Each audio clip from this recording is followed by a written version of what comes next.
Good morning, or depending on when you're watching this, good afternoon, good evening, or good night. My name is Ross, and as always told, I had a voice of radio. So today, we're going to be looking at Raikou. That's right, ladies and gentlemen. Raikou. You see, we mentioned this yesterday. I did my video about that item card and, it lets you put stuff in the lost zone. And I mentioned Raikou in that video. Lost Mixer. Probably should have said the name of it, really, shouldn't I? Well, now I have. And you know what? It was fun. We mentioned Raikou in passing, but I'm like, you know what? This is a good card. We need to talk about this. We also need to mention, right, Suicune waited so long to have a GX. And then in the set where it gets a GX, Raikou gets a new card, and Entei gets a new card, and arguably, Suicune GX is the worst of the three. I cannot be the only one that's looking at this going, hang on a second minute. Kind of a little bit cheating, isn't it? But never mind, ladies and gentlemen. Never mind. You should not, at this stage, be at all surprised to know that our translation comes from the lovely David Hochmann over at limitlesstcg.com/translations. So let's have a quick look at Raikou, shall we? So starting off then, 120 HP is actually really good. Now, it's better than something like Tapu Koko. It's not quite up there with Registeel, but Registeel is a bit over the top as a basic Pokemon. You will still be able to be one-hit KO'd by Zoroark, so maybe it's not amazing, it's kind of there with Moltres, but it's higher than stuff like Tapu Koko, so I don't think we can complain too much. It does have a weakness to fighting, which kind of sucks, but the good news is here, it's got over 100 HP. So a Buzzwole with a Diancie Prism Star hitting for weakness with Jet Punch will hit for 100. Won't get a KO. Sure, if they use their once per game Beast Energy, they will, and they won't actually need a Diancie for that. But if they're using their once per game Beast Energy to take out a Raikou, I think we're not worried about that. Retreat cost of 2 sucks, and resistance to metal is... it's quite nice, but it doesn't really take you out of any key KOs. Solgaleo Prism Star will still get a one-hit KO. And sure, Registeel, boom, 2 mentions already, isn't going to get a KO, but then again, it never would if you weren't having a resistance anyway. Never mind. And then the usual things we need to mention with Lightning Pokemon at the moment. We are getting Electro Power, this new item card which lets your Lightning Pokemon's attacks do an extra 30 during this turn. And Thunder Mountain, which while it's out, it is a Prism Star Stadium. And while it's on the field, you pay 1 less Lightning Energy, both players, to use your Lightning Pokemon's attacks. That's actually really nice. We'll get to that in a moment. Now, Raikou only has 1 attack. But we don't really care, because firstly, it's a good attack, and secondly, it's really manageable in terms of attack cost here. So what does it do? It does 30 damage for a lightning and a colourless energy, more on that in a moment. But if you have a lightning energy on your lost zone, this attack does 90 more damage. I know, right? That sounds pretty fun. So there's a few things we need to worry about here. Are we hitting the numbers? How are we going to pay the attack cost? And how are we going to get this lightning energy into the lost zone? Because actually, if you don't have a lightning energy in the lost zone, this is not a good attack. Like, at all. Because we've even got a 70 HP Piplup, right? So you're not even getting a KO on Piplup. But if we start off looking at the damage here, you're doing essentially 120. All my calculations are going to be based on 120 because as far as I'm concerned, if you don't have a lightning energy in the lost zone, you have no business attacking with this Pokemon. So you're hitting for 120 and that sounds all well and good. Now, against a lot of basics, that's quite nice. Your Tapu Koko's going down, etc. But I often talk about the difference between 120 and 130. And something like Registeel's got 130. So Moltres, yay, you get a KO. Registeel, boo, you don't. As we start getting into more evolved, you kind of like stage 2 non-GXs, or a lot of the Prism Stars, you're not getting that close. Solgaleo Prism Star, you're miles away. The Gardevoir we looked at from Fairy Rise the other day, miles away. I mean, you're not miles away, but you're not getting there. It's a little bit disappointing. The good news is, you can actually play an Electro Power here and get up to 150. Now, 150 means you will get Gardevoir. I said miles away, you're literally 10 damage away. Maybe that was a slight exaggeration. But even with an Electro Power, you're not getting a 160 HP Solgaleo Prism Star.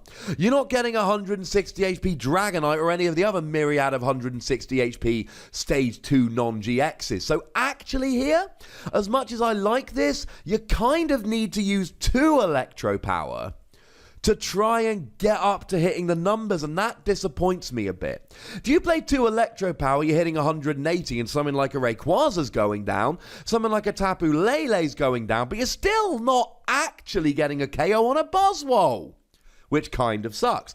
As a side note, Marshadow did make the final of the World Championships, and you can KO that with just a Choice Band. Yay!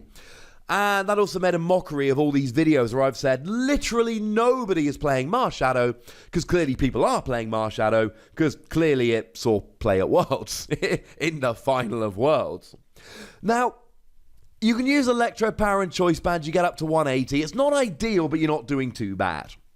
But this is one of those Pokemon where Shrine of Punishment just becomes better and better. Because with a Choice Band and an Electro Power, you're up to 180. You need 10 more damage. This will get that 10 damage on Buzzwole.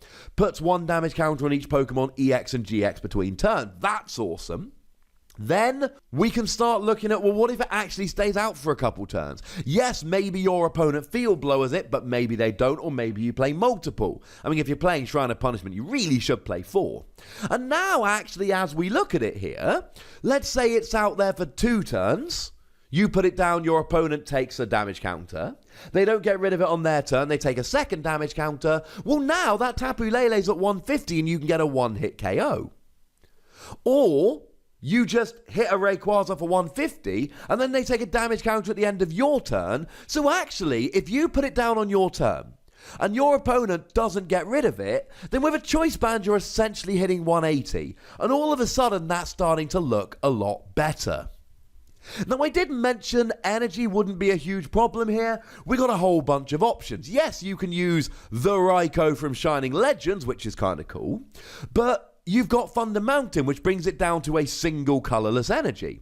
And you've actually got Counter Gain here. Counter Gain will reduce the attack cost by 1 colourless energy. So actually, Counter Gain here, with a Thunder Mountain, will bring the energy cost down to 3. Only if you're behind on prizes.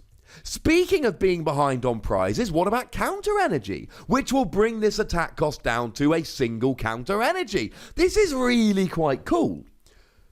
I think you're not quite doing enough damage initially.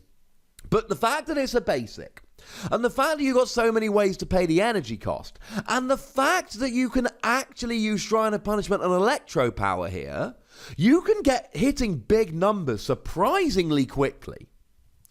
And then we need to talk about how to get this lightning energy in the Lost Zone, because remember, no energy in the Lost Zone, no deal. Now, there are going to be other ways. The Lost Zone will probably continue for a few sets yet. But there are basically 2 of the best ways to get the energy in the Lost Zone. And they're cards we profiled before, and I'll pop links to them in the description. First of all, we've got Ampharos. Ampharos has a wonderful ability, which says that once during your turn, you may place 2 lightning energy from your hand into the Lost Zone, and your opponent's active Pokemon is now paralyzed. That's great. We like this a lot. Automatic paralysis, and you get the lightning energy in the Lost Zone. Count me in, ladies and gentlemen. Count me in. The other thing we've got is Lost Mixer that I mentioned earlier. This item card that lets you put 2 cards from your hand into the Lost Zone, and then you get to draw a card. Now, to be fair, you got to have a lightning energy in your hand at the same time as a Lost Mixer. But then again, if you're playing a lightning deck, you're probably playing a bunch of lightning energy. So you're probably going to draw into them without the most hassle ever. So I'm really not terribly worried about it, to be perfectly honest with you. I think it's absolutely fine. And between those 2 cards, you shouldn't have an issue. Yes, you've got to get a lightning energy in the Lost Zone. But once you do, you essentially have a Pokemon with a super manageable attack cost who is a basic that hits for 120, but then of course we got all these other things to increase the damage. If you're playing a lightning deck, this is not an automatic inclusion, because you've got to be able to get the lightning energy in the Lost Zone. But if you can, this is great. I'm giving it between 3 and 4 Wassies, and honestly, we don't give half Wassies out to be barbaric, and honestly, I do think this is a little bit harsh. The only reason it's not higher is because it's got to be counter energy or lightning energy, and you've got to be playing something like Lost Mixer or Ampharos. And that does make me knock it down a bit. But make no mistake about it, this is still a great attacker. But I want to hear from you, lovely ladies and gentlemen, so do let me know in the comment section what you think about this. Do you think it's viable? And heck, if Ampharos is good, this is going to be awesome. Let me know. Go nuts. But do remember the rule, ladies and gentlemen. Be nice. Make sure you like this video, subscribe to this channel, follow me on Twitter at TheWassy, and Twitch for some live action at twitch.tv/PTCGRadio. If you want to support the channel, get some bonus podcasts and all of that, head on over to patreon.com/PTCGRadio, where you can do exactly that. But by far the most important thing, as always, is to look after yourselves. Until next time. Thank you very much for watching. My name's Ross, and you've been watching PTCG Radio.